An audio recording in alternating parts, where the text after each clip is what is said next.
जय हिंद दोस्तों आज मैं जो जनरल साइंस के 35 क्वेश्चन वो करा रहा हूँ जो कि आपके दानापुर जडारो में पूछे गए हुए क्वेश्चन है। तो आप ये सारे क्वेश्चन नोट कर लेना, क्योंकि क्या होता है ना, एक जडारो के जो क्वेश्चन होते हैं दूसरे जडारो में बिल्कुल पूछे जाते हैं। मैं जितने भी क्वेश्चन आपको नोट करा रहा हूँ ये सारे पेन और कॉपी लेकर बैठिए, ये सारे क्वेश्चन नोट करते चलना, क्योंकि आप किसी भी जडारो से तैयारी कर रहे हैं, अपने जडारो में आप जब भी जीडी का एग्जाम देने जाएंगे वहां पे आपको ऐसे क्वेश्चन देखने को मिल जाएंगे।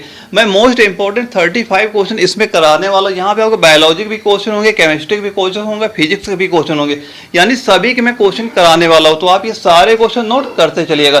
तो आइए स्टार्ट करते और सॉल्व कराते हैं आज के ये क्वेश्चन। सारे क्वेश्चन आपके दानापुर जडारो में पूछे हुए क्वेश्चन है, क्योंकि क्या होता है एक जो जडारो क्वेश्चन है दूसरे जडारो में जरूर पूछा जाता है। ये सारे क्वेश्चन मोस्ट इंपॉर्टेंट क्वेश्चन, आप ये सारे क्वेश्चन नोट करते चलना, आप एग्जाम में ऐसे क्वेश्चन वहां पे देखने को मिल जाएंगे। और जो हमारा पहला क्वेश्चन आता है बायोलॉजी का, इसमें पूछा जा रहा है कि खाद्य प्रोटीन के दो सबसे समृद्ध ज्ञात स्रोत कौन से हैं। और हमारे चार ऑप्शन क्या दिए जा रहे हैं, पहला है मांस तथा अंडे, दूसरा दूध और सब्जियां, तीसरा है सोयाबीन और मूंगफली, और चौथा है एक प्रकार का शैवाल और अन्य सूक्ष्म जीव। तो राइट आंसर कितना हो जाएगा, राइट आंसर नोट कर लेना, ऑप्शन नंबर सी यानी कि सोयाबीन और मूंगफली हमारा बिल्कुल राइट आंसर आपका हो जाएगा। अगले क्वेश्चन में पूछा जा रहा है कि किस ऊतक के नख, खुर और सींग बने होते हैं। और इसके जो चार ऑप्शन दिए जा रहे हैं, पहला है क्यूटाइट के, दूसरा है काइटिन के, तीसरा है किरेटिन के, और चौथा क्या है ट्यूनिसिन के। तो राइट आंसर कितना हो जाएगा, राइट आंसर नोट कर लेना, ऑप्शन नंबर सी यानी कि किरेटिन के हमारा बिल्कुल राइट आंसर हो जाएगा। दोस्तों इनके जो आंसर है खुद देने के पहले ट्राई किया करिए, इससे आपको आइडिया लग जाएगी आपकी तैयारी कैसी चल रही है। और जो कट ऑफ इसकी गई थी, आपकी फाइनल कट ऑफ 38 क्वेश्चन गई थी। अगर आपके 38 प्लस क्वेश्चन आ रहे हैं तो आप जब भी एग्जाम एनए का देंगे वहां पे आपका एग्जाम बिल्कुल क्लियर हो जाएगा। और इसके बाद जो हमारा अगला क्वेश्चन आया पूछा गया था 3 नंबर, इसमें पूछ रहा है कि लार किसके पाचन में मदद करती है। और चार ऑप्शन क्या है, पहला है वसा, दूसरा स्टार्च, तीसरा है प्रोटीन, और चौथा क्या है विटामिन। तो राइट आंसर कितना हो जाएगा वह नोट कर लेना, ऑप्शन नंबर बी यानी कि स्टार्च हमारा बिल्कुल राइट आंसर आपका हो जाएगा। अगले क्वेश्चन में पूछ रहा है कि मुख से निकली लार पाचन करती है। और इसके भी चार ऑप्शन क्या है, पहला प्रोटीन, दूसरा मंड, तीसरा वसा, और चौथा है विटामिन।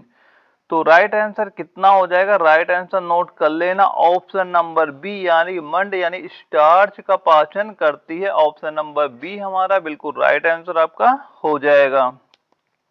अगला क्वेश्चन आता है, इसमें पूछा जा रहा है कि स्थितियों और दांतों यानी कि स्थियों और दांतों, स्थियों मतलब हड्डी, उसमें लिखा हुआ मतलब यही हड्डी है, और हड्डी और दांतों में मौजूद रासायनिक द्रव कौन सा है। और इसके चार ऑप्शन क्या है, पहला है कैल्शियम फास्फेट, दूसरा है कैल्शियम क्लोराइड, तीसरा है कैल्शियम सल्फेट, और चौथा है कैल्शियम बोरेट।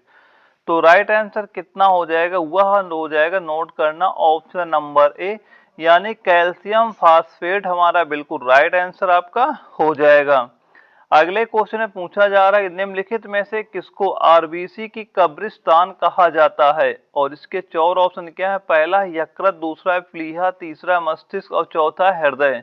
तो राइट आंसर कितना हो जाएगा वह नोट करना, ऑप्शन नंबर बी यानी कि प्लीहा हमारा बिल्कुल राइट आंसर आपका हो जाएगा। अगले क्वेश्चन में पूछ रहा है कि हमारे शरीर में त्वचा की सतह के नीचे मौजूद वसा किसके विरुद्ध अवरोधक का कार्य करती है। और चार ऑप्शन क्या है, पहला है शरीर से ऊष्मा की क्षति, दूसरा है शरीर के अनिवार्य द्रवों की क्षति, और तीसरा क्या है शरीर से लवण की क्षति, और चौथा क्या पर्यावरण से हानिकारक सूक्ष्म जीवों का प्रवेश।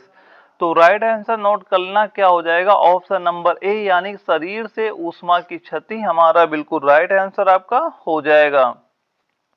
अगले क्वेश्चन में पूछ रहा है कि विटामिन बी2 का अन्य नाम क्या है। और पहला ऑप्शन हो गया हमारा थायमिन, दूसरा हो गया हीमोग्लोबिन, और तीसरा हो गया राइबोफ्लेविन, और चौथा क्या है डेक्सट्रोज। तो राइट आंसर कितना हो जाएगा, राइट आंसर नोट कर लेना इसका, ऑप्शन नंबर सी यानी कि राइबोफ्लेविन हमारा बिल्कुल राइट आंसर आपका हो जाएगा। दोस्तों मैं जितने भी क्वेश्चन करा रहा हूँ ये सारे क्वेश्चन मोस्ट इंपोर्टेंट क्वेश्चन है, आप ये सारे क्वेश्चन नोट करते चलना, आपको जब भी एग्जाम लगेगा वहां पे आपको ऐसे ही क्वेश्चन देखने को मिल जाएंगे। और जो हमारा अगला क्वेश्चन आता है 9 नंबर, इसमें पूछ रहा है स्कर्वी रोग किस विटामिन की कमी के कारण होता है। और चार ऑप्शन क्या है, पहला है विटामिन ए, दूसरा विटामिन के, तीसरा विटामिन सी और चौथा है विटामिन B12। तो राइट आंसर कितना हो जाएगा वह नोट कर लेना, ऑप्शन नंबर सी, यानी कि ऑप्शन नंबर सी यानी कि सी, विटामिन सी की कमी से कौन सा रोग होता है, वह स्कर्वी रोग हो जाता है। अगले क्वेश्चन में पूछा गया था गुर्दे यानी किडनी की कार्यात्मक यूनिट क्या है, और इसके चार ऑप्शन क्या है, पहला एक्सॉन, दूसरा न्यूरॉन, तीसरा नेफ्रॉन और चौथा क्या है, धमनी। तो राइट आंसर इसका भी नोट कर लेना, राइट आंसर कितना हो जाएगा, ऑप्शन नंबर सी यानी कि नेफ्रॉन हमारा बिल्कुल राइट आंसर आपका हो जाएगा। अगले क्वेश्चन में पूछ रहा है कि हमारे शरीर में कुल कितनी मांसपेशियां होती हैं। दोस्तों ये क्वेश्चन जो हमेशा लगभग में ही सही होता है आपका, और जो वहां पे आपके ऑप्शन दिए गए थे, पहला था 565, दूसरा था 656, तीसरा है 665 और चौथा है 556। तो इसका राइट आंसर जो वहां पे किया गया था वह ऑप्शन नंबर बी यानी कि 656 हमारा बिल्कुल राइट आंसर आपका हो जाएगा। यानी हमारे शरीर में कुल कितनी मांसपेशियां होती हैं, कितनी मांसपेशियां होती हैं, वह होती हैं 656 हमारा बिल्कुल राइट आंसर आपका हो जाएगा। अगला क्वेश्चन में पूछा गया था कि ऑस्टियोसाइट पाए जाते हैं, और इसके चार ऑप्शन क्या थे, पहला है हमारा अस्थि में, दूसरा रुधिर में, तीसरा उपास्थि में और चौथा क्या लसिका में। तो इसका राइट आंसर कितना हो जाएगा वह नोट कर लेना, ऑप्शन नंबर ए यानी कि जो ऑस्टियोसाइट कहाँ पाए जाते हैं, ये अस्थि में पाए जाते हैं, ऑप्शन ए हमारा बिल्कुल राइट आंसर आपका हो जाएगा। अगले क्वेश्चन में पूछा जा रहा है कि हीमोग्लोबिन की अधिकतम बंधुता कहाँ होती है, और इसके चार ऑप्शन क्या है, पहला है ऑक्सीजन के लिए, दूसरा है कार्बन डाइऑक्साइड के लिए, तीसरा है कार्बन मोनोऑक्साइड के लिए और चौथा क्या है नाइट्रोजन के लिए। तो राइट आंसर कितना हो जाएगा वह नोट कर लेना, ऑप्शन नंबर सी यानी कि कार्बन मोनोऑक्साइड के लिए हमारा बिल्कुल राइट आंसर आपका हो जाएगा। और जो अगला क्वेश्चन है इसमें पूछ रहा है कि लाल रक्त कणिकाओं का औसत जीवन काल लगभग कितने समय का होता है, और इसके चार ऑप्शन क्या है, पहला है 100 से 200 दिन, दूसरा है 100 से 120 दिन, तीसरा है 160 से 180 दिन और चौथा है क्या 150 से 200 दिन। तो राइट आंसर कितना हो जाएगा वह नोट कर लेना, ऑप्शन नंबर बी यानी कि 100 से 120 दिन हमारा बिल्कुल राइट आंसर आपका हो जाएगा, ऑप्शन बी हमारा बिल्कुल राइट आंसर आपका हो जाएगा। अगले क्वेश्चन में पूछा जा रहा है कि निम्नलिखित में से कौन सी ग्रंथि सेक्स हार्मोन को स्राव करती है, यानी कि निम्नलिखित में से कौन सी ग्रंथि सेक्स हार्मोन्स का स्राव करती है, और इसके चार ऑप्शन क्या है, पहला हमारा एड्रिनल ग्रंथि, दूसरा है थायराइड ग्रंथि, तीसरा है पीयूष ग्रंथि और चौथा है क्या तैल ग्रंथि। तो इसका राइट आंसर कितना हो जाएगा वह नोट कर लेना, ऑप्शन नंबर ए हमारा बिल्कुल राइट आंसर आपका हो जाएगा, यानी एड्रिनल ग्रंथि हमारा बिल्कुल राइट आंसर आपका हो जाएगा। दोस्तों इसके बाद अगला सेक्शन कराता हूं जो कि हमारे केमिस्ट्री के क्वेश्चन आपके पूछे गए थे, और केमिस्ट्री जो हमारा पहला क्वेश्चन है इसमें पूछ रहा है कि ऑक्सीजन से ओजोन बनाने के लिए निम्नलिखित में से किसकी आवश्यकता होती है, और इसके जो चार ऑप्शन दिए गए थे, पहला क्या है अवरक्त किरण, दूसरा है पराबैंगनी किरण और तीसरा है दृश्य किरण और चौथा क्या इनमें से कोई नहीं। तो राइट आंसर कितना हो जाएगा वह नोट कर लेना, ऑप्शन नंबर बी यानी पराबैंगनी किरण हमारा बिल्कुल राइट आंसर आपका हो जाएगा। दोस्तों ये सारे क्वेश्चन मोस्ट इंपोर्टेंट क्वेश्चन, आप सारे क्वेश्चन नोट करते चलना, आप एग्जाम में ऐसे ही वहां पे क्वेश्चन देखने को मिल जाएंगे।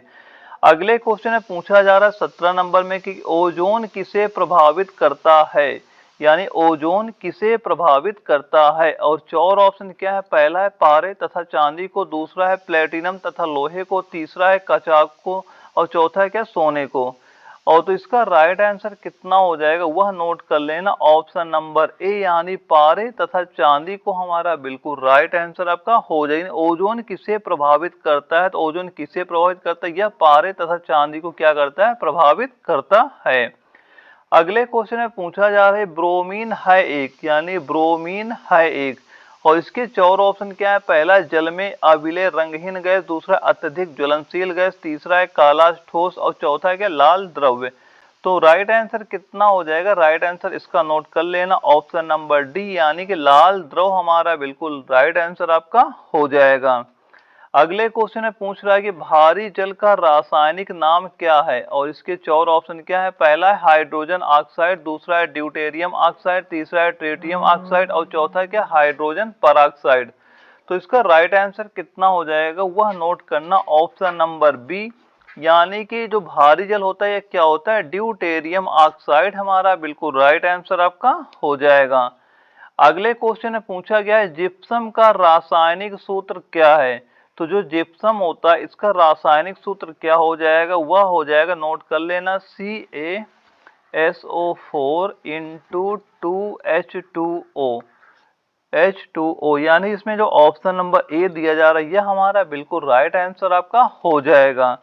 अगले क्वेश्चन में पूछा जा रहा है एल्यूमिनियम धातु का अयस्क है और इसके 4 ऑप्शन क्या है, पहला है क्यूप्राइड, दूसरा है गैलेना, तीसरा है बॉक्साइड और चौथा है क्या, हाइड्रोजन।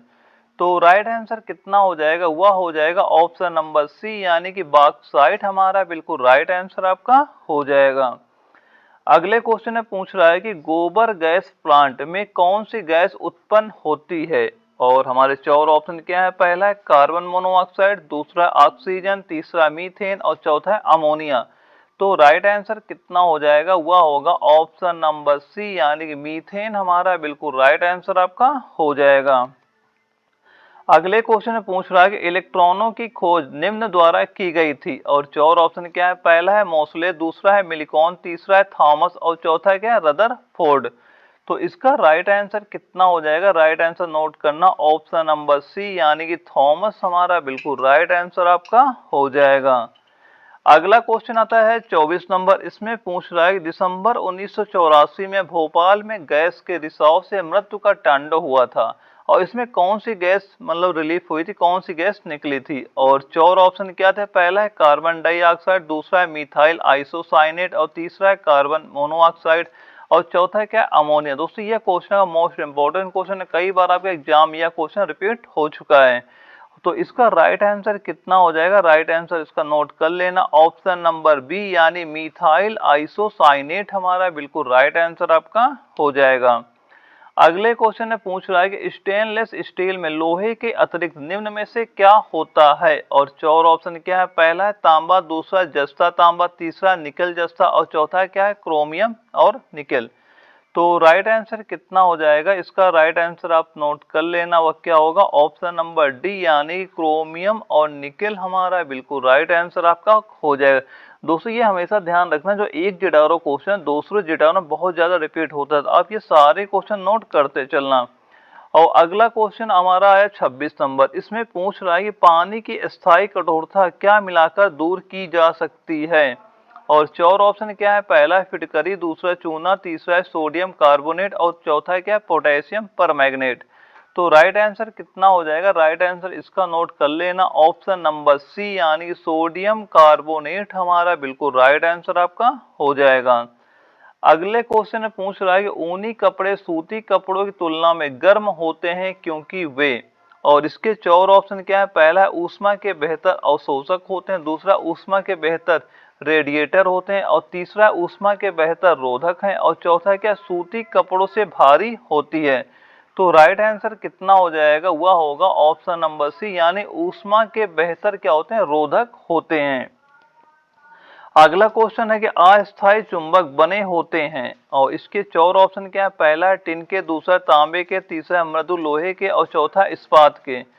तो राइट आंसर कितना हो जाएगा, राइट आंसर नोट कर लेना ऑप्शन नंबर सी, यानी मृदु लोहे के, यानी ऑप्शन नंबर सी हमारा बिल्कुल राइट आंसर आपका हो जाएगा। अगले क्वेश्चन में पूछ रहा है कि निम्नलिखित धातुओं में से कौन सी सबसे कठोर धातु है, कौन सी सबसे कठोर धातु है और इसके 4 ऑप्शन क्या है, पहला है सोना, दूसरा है प्लेटिनम, तीसरा है लोहा और चौथा है टंगस्टन। तो इसका राइट आंसर कितना हो जाएगा, राइट आंसर नोट कर लेना ऑप्शन नंबर डी, यानी कि टंगस्टन हमारा बिल्कुल राइट आंसर आपका हो जाएगा। दोस्तों जो मैं क्वेश्चन करा रहा हूँ ना, तो आप खुद जब पेपर देने जाएंगे ना, खुद ही आपको आइडिया लग जाएगी कि सबसे ज्यादा रिपीटेड ही क्वेश्चन पूछे जाते नहीं।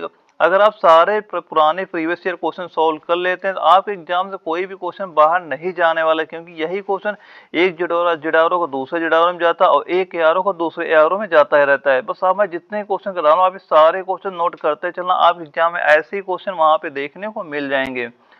और जो अगला क्वेश्चन है इसमें पूछा जा रहा है कि निम्नलिखित में से कौन सा तत्व सबसे अधिक अभिक्रियाशील है और 4 ऑप्शन क्या है, पहला है फ्लोरीन, दूसरा आयोडीन, तीसरा ऑक्सीजन और चौथा क्या है, नाइट्रोजन। तो राइट आंसर कितना हो जाएगा वह नोट कर लेना, ऑप्शन नंबर ए यानी कि फ्लोरीन क्या हो जाएगा सबसे अधिक अभिक्रियाशील हो जाएगा। ऑप्शन नंबर ए हमारा बिल्कुल राइट आंसर आपका हो जाएगा। और दोस्तों इसके बाद क्या करेंगे, हमारा सेक्शन सी है, इसमें 5 क्वेश्चन का फिजिक्स के भी करा रहे हैं जो कि आपके क्वेश्चन दानापुर जडारो में पूछे हुए क्वेश्चन है। और इसमें सबसे पहले क्वेश्चन है पूछ रहा है कि किसी वस्तु की मुक्त रूप से गिरावट के दौरान, और हमारे 4 ऑप्शन क्या है, पहला है गतिज ऊर्जा में वृद्धि होती है, दूसरा स्थितिज ऊर्जा में वृद्धि होती है, तीसरा है गतिज ऊर्जा में कमी आती है, और चौथा है क्या गतिज ऊर्जा में कोई परिवर्तन नहीं होता है। तो जब कोई वस्तु मान लो गिरती है तो उसके क्या होता है, उसमें जो उसका वेग होता है, वेग क्या होता है उसका बढ़ता जाता है। तो इसका राइट आंसर कितना हो जाएगा, वह हो जाएगा गतिज ऊर्जा में वृद्धि होती, क्योंकि गतिज ऊर्जा का सूत्र क्या होता है, वह होता है 1/2 mv²। तो यहाँ पे क्या जो v है ये अगर इसका वेग बढ़ेगा तो उसकी गतिज ऊर्जा भी क्या हो जाएगी, बढ़ जाएगी, यानी गतिज ऊर्जा में वृद्धि होती है। ऑप्शन नंबर ए हमारा बिल्कुल राइट आंसर आपका हो जाएगा। और इसके बाद हमारा अगला क्वेश्चन आता है 32 नंबर आता है। इसमें पूछ रहा है कि किसी निश्चित ऊंचाई पर गतिमान किसी वस्तु को वेग को 4 गुना बढ़ा दिया जाए तो उसकी स्थितिज ऊर्जा में क्या परिवर्तन होगा। तो जो उसकी स्थितिज ऊर्जा में क्या परिवर्तन होगा, तो और 4 ऑप्शन क्या दिया जा रहा है, पहला स्थितिज ऊर्जा में नियत रहेगी, दूसरा स्थितिज ऊर्जा अपने मूल मान की आधी हो जाएगी, तीसरा स्थितिज ऊर्जा 2 गुनी हो जाएगी, और चौथा क्या है हमारा स्थितिज ऊर्जा अपने मूल मान की 4 गुनी हो जाएगी। तो जो गतिज ऊर्जा मान लो क्या पूछा क्या जा, स्थिर ऊर्जा में क्या परिवर्तन होता, स्थिर ऊर्जा का सूत्र होता है हमारा mgh होता है, और इसका जो होता है वेग का कोई प्रभाव नहीं पड़ता इसमें। और इसमें दिया क्या जा रहा है, किसी निश्चित ऊंचाई पर गतिमान किसी वस्तु को वेग को 4 गुना, अब वेग को अगर आप 4 गुना भी कर दिया जाएगा तो स्थिर ऊर्जा जो होती है इसमें कोई भी परिवर्तन नहीं होता है। इसका राइट आंसर क्या हो जाएगा आपका, इसका राइट आंसर हो जाएगा इसकी जो स्थिर ऊर्जा होती है वह नियत रहती है, यानी ऑप्शन ए हमारा बिल्कुल राइट आंसर आपका हो जाए। दोस्तों ये जो क्वेश्चन करा रहा हूँ ना 31 नंबर और 32 नंबर, ये कई बार आपके क्वेश्चन रिपीट हो चुके हैं, ये कई जड़ावरों में देखेंगे कि ये सारे क्वेश्चन पूछे गए थे, ये इंपॉर्टेंट क्वेश्चन है, ये सारे क्वेश्चन नोट करते चलना, आप जब भी पेपर देंगे वहां पे आपके सामने ऐसा ही क्वेश्चन वहां पे देखने को मिल जाएगा। और जो अगला क्वेश्चन आता है 33 नंबर, इसमें पूछ रहा है कि साइकिल चलाते समय ऊर्जा का किस प्रकार रूपांतरण होता है। और इसके 4 ऑप्शन है, पहला है स्थितिज ऊर्जा पेशी ऊर्जा में रूपांतरित होती है, दूसरा है रासायनिक ऊर्जा पेशी ऊर्जा में और फिर गतिज ऊर्जा में रूपांतरित होती है, और तीसरा है रासायनिक ऊर्जा यांत्रिक ऊर्जा में रूपांतरित होती है, और चौथा क्या यांत्रिक ऊर्जा गतिज ऊर्जा में रूपांतरित होती है। तो इसका राइट आंसर नोट कर लेना कितना हो जाएगा, ऑप्शन नंबर बी यानी कि रासायनिक ऊर्जा जो होती है पहले पेशी ऊर्जा में और फिर गतिज ऊर्जा में रूपांतरित आपकी हो जाती है। और इसके बाद जो हमारा अगला क्वेश्चन आता है 34 नंबर, इसमें पूछ रहा है कि कॉन्टेक्ट लेंस सामान्य रूप से किसके बने होते हैं। और 4 ऑप्शन क्या है, पहला है टेफ्लॉन, दूसरा है हाइड्रोजेल, और तीसरा है नायलॉन, और चौथा है माइका। तो इसका राइट आंसर कितना हो जाएगा, राइट आंसर इसका नोट कर लेना, ऑप्शन नंबर बी हमारा बिल्कुल राइट आंसर आपका हो जाएगा, यानी कि हाइड्रोजेल हमारा बिल्कुल राइट आंसर आपका हो जाएगा। अगले क्वेश्चन में पूछा जा रहा है ध्वनि को मापने के लिए कौन से एकक का उपयोग किया जाता है, यानी कौन सा यूनिट का उपयोग किया जाता है। तो ध्वनि को मापने के लिए किसका प्रयोग करते हैं, वह डेसिबल का प्रयोग आपका किया जाता है। और दोस्तों मैं जितने भी क्वेश्चन करा रहा हूँ, अगर किसी भी क्वेश्चन में अगर आपको कोई भी डाउट होता है तो आप हमें कमेंट बॉक्स में कमेंट कर देना, उसका जो सोल्यूशन है मैं वहीं पे आपको प्रोवाइड करा दूंगा। और दोस्तों यह वीडियो अगर आपको जरा भी अच्छी लगे तो वीडियो को लाइक कर देना, अगर आप चैनल नए हो चैनल सब्सक्राइब भी कर लेना ताकि आगे चल के आपको इस तरह की वीडियो मिलते रहें। ओके दोस्तों, मिलते हैं अगले वीडियो में, तब तक के लिए जय हिंद।